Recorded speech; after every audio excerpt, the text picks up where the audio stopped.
I just found out my wife secretly drained our $300, $0 savings to buy her boyfriend a house behind my back.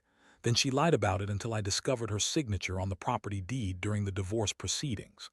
Hello everyone. Dear listeners, please share your thoughts in the comments section below. And don't forget to like, share, and subscribe.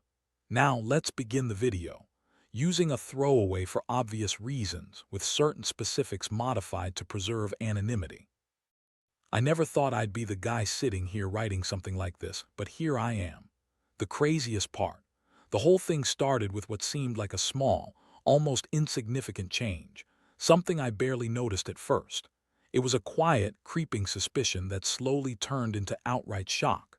The kind of shock that hits you like a punch in the gut when you realize the person you trusted most in the world has been lying to your face for months. My name's Mark. I'm 45, been married to Lisa for 10 years. We have 2 kids, a boy and a girl, and for the most part I thought we had a decent life. Nothing perfect, sure, but enough stability to keep me happy. Lisa is 43 and she's always been a little high maintenance, a bit bitchy, but I figured that was just her personality. She's attractive, confident, and knows how to get her way, which in hindsight should have been a warning sign. But I never thought she'd cheat on me. Not with the way she acted, not with the way she looked at me sometimes like I was the only thing keeping her sane. Well, that's what I told myself. Things had been a little off lately, though. She started coming home later than usual, claiming it was work meetings or girls' nights out. I noticed she was more secretive with her phone, hiding it when I was around. Little things, but enough to make me feel uneasy. It all came crashing down unexpectedly. I was going through our joint bank account online, just routine checking, trying to get a sense of where the money was going, and I saw something I shouldn't have. A large withdrawal, nearly $150, $0, made out to an account I didn't recognize. My heart started pounding. I clicked into the details and there it was, an account in her name linked to a property in the suburbs. I looked it up and what I saw made my stomach drop. She bought a house behind my back. I couldn't believe it. I stared at the screen, reading the address, the price, the signature on the deed, her signature. I printed the documents, stared at her handwriting, and felt like I'd been punched in the chest. The house was not just a little investment. It was a mansion, a huge property that she'd secretly purchased with our savings, money I thought was for our future, our kids' college funds, our retirement, not her secret little getaway with her boyfriend. I knew something was wrong the moment I saw her acting strange. She started avoiding me, and when I confronted her about the money, she brushed it off with that annoying, dismissive smirk. "Oh, it's just some investment thing, Mark. You don't need to worry. I've been planning to tell you, but I wanted it to be a surprise." Yeah, right. Her excuses were always the same. Just some stocks I bought, or a new business idea I was working on. But I knew better. The truth was, she'd been sneaking around behind my back for months. And I didn't even realize it until I saw the deed. I felt like I'd been slapped awake from a nightmare. How could she do this? How could she drain our savings, our entire life savings, without telling me? And for what? To buy herself a house with her boyfriend. I felt like I was living in some twisted soap opera. The worst part, she lied about everything. Told me she'd never cheated, that I was overreacting, that I was paranoid. She spun these stories about how she was just helping a friend, how she needed a place to stay because her friend was having trouble. All lies. She had the signature on the deed, the documents to prove it. I was furious, hurt, betrayed. How could she do this to us, to me? I thought we were solid. I thought I knew her. That night I couldn't sleep. I kept staring at the ceiling, replaying everything, trying to make sense of it. The betrayal stung worse than I thought it would. I felt a mixture of anger and sadness, and honestly, a kind of numbness. I knew I had to confront her, but I also knew that the moment I did, everything would change. I wasn't sure if I wanted to be with her anymore, but I knew I couldn't ignore what I'd found. This was the beginning of a new, darker chapter in my life. The next morning, I woke up with a pounding head and a stomach twisted in knots.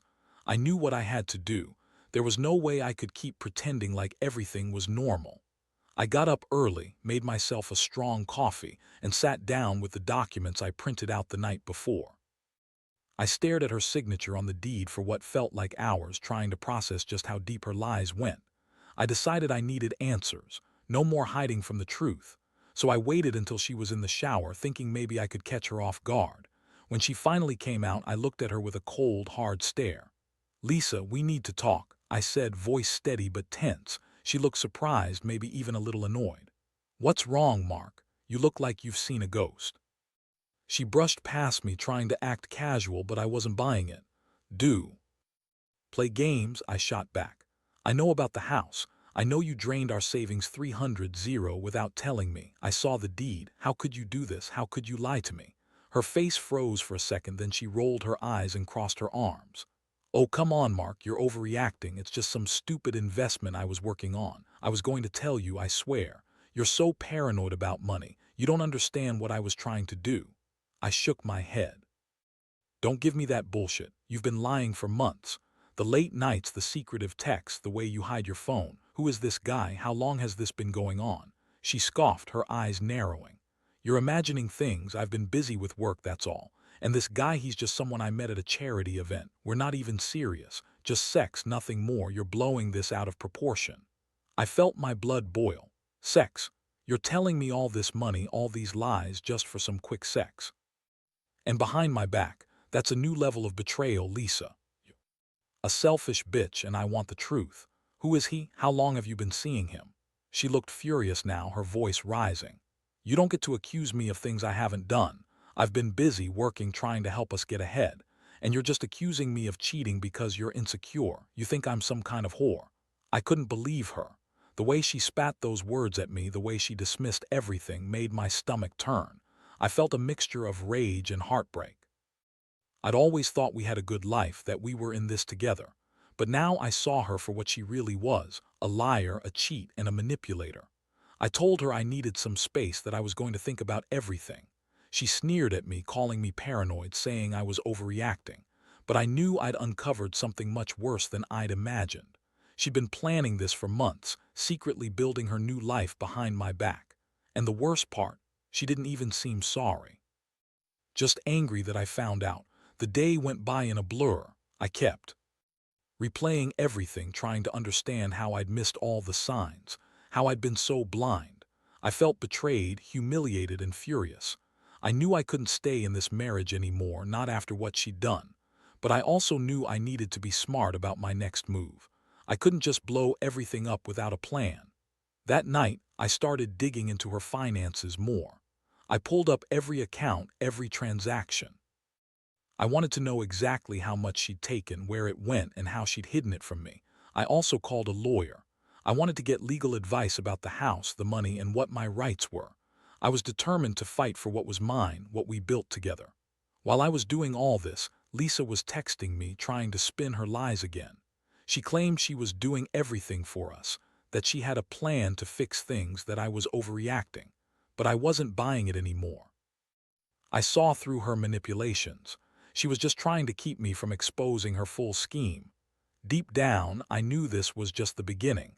The more I uncovered, the more I realized how deep her betrayal went, and I was starting to feel like I was losing myself in the process.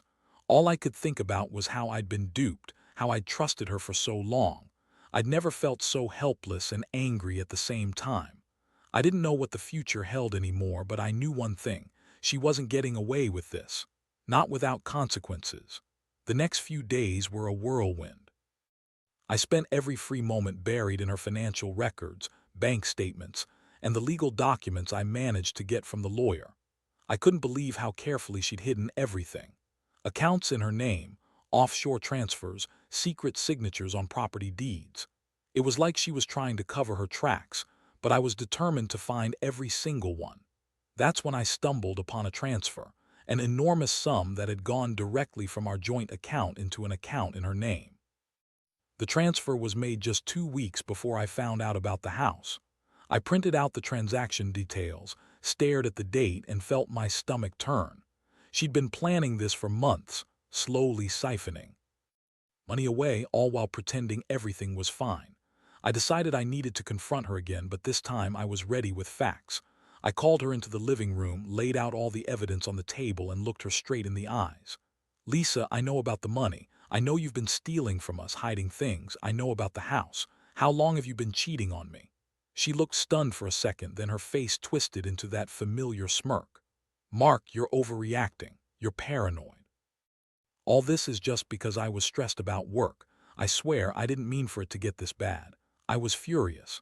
Don't give me that crap. You've been lying for months. I've seen the texts, the secret accounts, the signature. You've been planning this behind my back. Who is he? How long has this been going on? She crossed her arms, her voice rising. You don't get to accuse me of cheating just because I wanted a little excitement.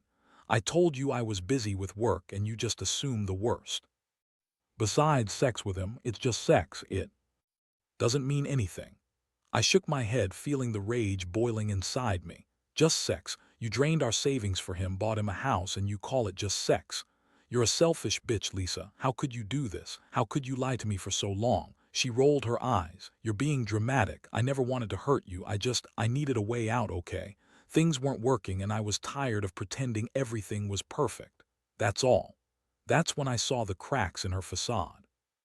The way she avoided eye contact, the way her voice cracked just a little. She was lying again, but for the first time I saw that she was scared.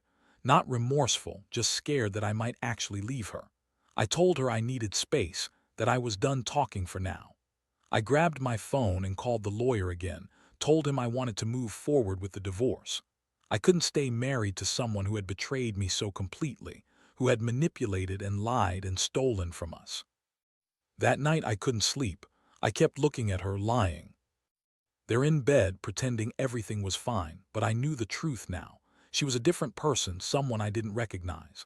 I felt betrayed, humiliated, and angry all at once. I'd trusted her for so long, and she'd thrown that trust in the trash. I started making plans.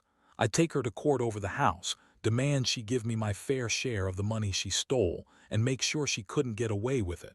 I also reached out to a private investigator. I wanted to find out who this guy was, how long they'd been together, and if there was more she hadn't told me. All the while, she kept trying to spin her lies, acting innocent, acting like she still loved me, but I saw through her. I saw the coldness behind her eyes. She didn't care about us, about the kids, about the life we built.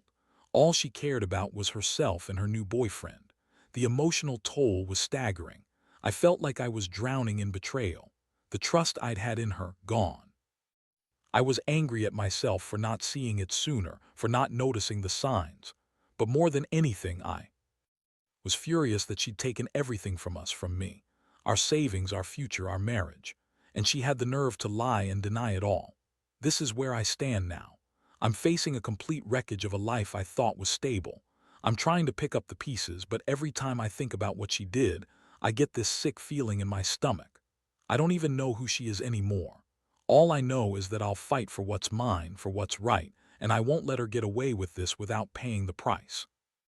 Over the next couple of weeks, everything started moving faster than I expected. I met with the lawyer multiple times, gathering all the evidence I had, bank statements, the deed, screenshots of her secret accounts, everything. I wanted to be prepared for the fight ahead. I also hired the private investigator, who quickly confirmed what I already suspected. Lisa's affair wasn't just some fleeting thing. The guy, Jason, was young, in his late 20s, and they'd been seeing each other for months. The more I learned, the colder I felt inside. It wasn't just about the money or the house anymore. It was about the betrayal. I kept asking myself how she could do this to me, to our family. For the first time, I saw her for what she really was: manipulative, selfish, and willing to throw everything away for some dick and a new house. One day, I decided I needed to confront her with everything. I called her into the living room just like I did before, but this time, I laid it all out. I told her I knew about Jason, about the affair, about the money she'd stolen. Her face twisted into that familiar sneer, but I saw a flicker of panic in her eyes. She started spinning her usual lies, saying she was just confused, that she didn't mean for it to go this far, that she was trying to find herself. I cut her off. Save it, I've heard enough. You lied about everything, about the house, the money, the affair. How long has this been going on? How many lies did you tell me? She looked at me, her voice trembling now. It's not what you think, Mark. I was trying to find happiness. You're so controlling, so paranoid. I needed someone who actually cared about me, who loved me for who I am. Jason does that. I felt like I'd been punched again. You think I don't care? You think I'm controlling? You've been lying to my face for months, draining our savings, buying a house with another man, and you call me paranoid. She started crying then, fake tears, I knew that. I didn't want to hurt you. I was just unhappy. I thought maybe if I had a little excitement, a little happiness outside of this marriage, I'd feel better. But I never meant to destroy everything. I love you, Mark. I always have. That was the moment I realized how far gone she was. She was good at spinning stories, convincing herself she was the victim here, but I wasn't buying it anymore. I told her she needed to leave. I didn't want her near me or the kids anymore. I was done being played for a fool. She protested, of course. Tried to guilt-trip me, saying I was overreacting, that I was ruining our family. But I knew better. I'd seen her true face and I couldn't ignore it. I told her she could take whatever she wanted, her clothes, her jewelry, her lies, and get out of my house. She stormed off, yelling and crying, but I didn't care. I felt a strange mixture of relief and anger. Relief that I finally knew the truth, and anger at her for destroying what we had. I started packing her things myself, not because I wanted to, but because I knew she'd never leave willingly. Meanwhile, I contacted a divorce lawyer and we began the process. The house, the money, the betrayal, all of it was going to be sorted out legally. I was determined to get what was ours, to make sure she paid for what she'd done. I didn't want her to walk away scot-free, living in her new house with Jason while I was left picking up the pieces. But even as I prepared for the fight, I couldn't shake the feeling of loss. The life I thought I had with Lisa was gone, completely shattered. It was like waking up from a nightmare, only to find the nightmare was real. I kept asking myself how I missed all the signs, how I let her get away with this for so long. And then there was the worst part, knowing she was probably already planning her next move. She was a master manipulator, and I knew she'd try to spin everything to make herself the victim. But I had enough evidence now. I wasn't going to let her gaslight me anymore. I realized that I had to focus on myself and my kids. They deserved stability, and I owed it to them to be strong. I felt betrayed, humiliated, but also somehow determined. If she thought she could get away with this, she was dead wrong. I'd fight for every penny, for every right, and for my dignity. Because at the end of the day, I knew I was the one who had to rebuild from this mess. And rebuild I would. The legal process moved quickly once I had all my evidence together. My lawyer was sharp, and he made it clear that I had a strong case, especially with the signed deed, the bank statements, and the investigators' reports. The house was the big issue. She had no right to it, not after draining our savings and secretly buying it behind my back. We filed for divorce, and I made sure to include clauses to recover what she had stolen, as well as full custody of the kids. I wanted to protect them from her lies and manipulation. In the meantime, Lisa's attitude shifted. She started playing the victim, crying about how I was ruining her life, how she was just trying to find happiness. She claimed she was sorry, but I could see right through her. Sorry doesn't erase the betrayal, and sorry doesn't undo the years of lies. I knew her well enough now to see that her tears were just another part of her game. She was trying to make me feel guilty so I'd back down. But I wasn't backing down. I had made up my mind. She was leaving, and she wasn't taking my kids or my money without a fight. I'd already arranged for a temporary custody plan, and I was preparing for the long haul. I wanted justice, and I wasn't going to let her manipulate her way out of this. One day I sat down with the kids and explained everything in a way they could understand. It wasn't easy. They were only 8 and 10, but I told them that sometimes grown-ups make mistakes, and sometimes they hurt each other. I reassured them I loved them and that I was doing everything I could to keep our family safe. They didn't fully understand everything, but I made sure they knew I was there for them. Meanwhile, Lisa's new house was coming together. I had the deed transferred back into my name after the court approved everything. The house was worth about $800, $0, and I planned to sell it once the divorce was finalized. That money would help cover the legal costs and give me some stability. I wanted to start fresh, away from her lies and manipulation. The most surprising thing was how the betrayal affected me emotionally. I felt a mixture of anger, sadness, and even relief. It was like finally waking up from a nightmare, but the scars remained. I couldn't help but wonder how I missed all the signs for so long, how I trusted her when she was secretly planning her escape. That sense of betrayal lingered, but I knew I had to move forward. As the court date approached, Lisa's attitude became more combative. She accused me of trying to ruin her life, claiming I was trying to control everything. She tried to turn the kids against me, telling them I was being unfair, but I stayed calm. I knew I had the truth on my side and I wasn't going to let her manipulate the situation anymore. In the end, the judge awarded me full custody of the children and the house was sold. I received a settlement that covered the stolen money and I was finally free from her lies. It wasn't easy, far from it, but I felt a strange sense of relief. I'd fought for my dignity, for my family, and for my future. Looking back, I realized that betrayal cuts deep, but it also forces you to confront who you really are. I learned that trust is fragile and that sometimes the people closest to you can hurt you the most. But I also learned that you can survive it. You can rebuild. And most importantly, you can come out the other side stronger. To anyone going through something similar, I'd say, trust your instincts. Don't ignore the signs. And when the truth finally hits, face it head on. Because hiding from it only makes everything worse. Stand your ground, fight for what's right, and never let anyone take more than they deserve, especially not from your life or your heart. After everything was settled, the house sold, the divorce finalized, and the legal dust starting to settle, I found myself in a strange place. I had lost so much trust, not just in her but in the idea that I knew people entirely. Lisa's betrayal cut deeper than I ever imagined, and it took time to even begin healing. But as the days turned into weeks, I started to see a small flicker of hope. A new chapter was beginning, one that I would have to build from scratch. The most surprising thing I learned through all this mess is how resilient you can be when your back's against the wall. I never thought I'd be the guy to survive such a betrayal, to come out of it with a clearer sense of who I am. The pain was real, and the anger burned fiercely, but I refused to let it define me. I focused on my kids, on rebuilding my life, and on finding a way to trust again, albeit carefully. Looking back, I realize I should have seen the warning signs earlier. The secretive behavior, the late nights, the way she dismissed my concerns, all of it was there, but I ignored it, blinded by love and hope. That's the lesson I want to share. Don't ignore the red flags, trust your gut.